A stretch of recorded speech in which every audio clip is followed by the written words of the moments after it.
بسم اللہ الرحمن الرحیم الحمدللہ رب العالمین۔ السلام علیکم میرے محترم ناظرین۔ طب محمد و آل محمد صلی اللہ علیہ وآلہ وسلم سے ملنے والا موتی۔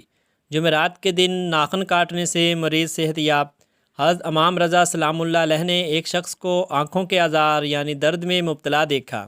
آیا کہ تو چاہتا ہے میں تجھے ایسی بات بتا دوں جس کے کرنے سے کبھی آنکھیں نہ دکھیں؟ اس نے عرض کی ابن رسول ضرور بتائیے۔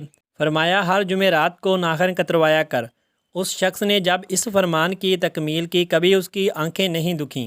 میڈیکل سائنس کی ریسرچ کے مطابق ماہرین امراض چشم نے کہا ہے کہ بینائی کمزوری کی بہت سی وجوہات ہیں، جن میں دماغی اعصابی کمزوری سب سے زیادہ خطرناک اور توجہ طلب ہیں۔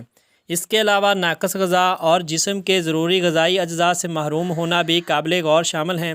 طبی ماہرین کا کہنا ہے کہ جراثیم سب سے زیادہ آپ کے ہاتھ پر ہوتے ہیں اور کمال خوبی سے ناخنوں میں چھپے ہوتے ہیں۔ اگر ناخن کھانے یا پانی میں ڈبوئے جائیں تو وہ کھانا پیٹ کی بیماریوں، ہیضہ، آنکھوں کے امراض، معدے کی خرابی، دماغی اعصابی کمزوری اور بہت سی پھیلنے والی بیماریوں مثلاً ٹائیفائڈ، اسہال، آنتوں میں کیڑے، نزلہ زکام، ورم اور مختلف اقسام کے انفیکشنز کا سبب بنتا ہے۔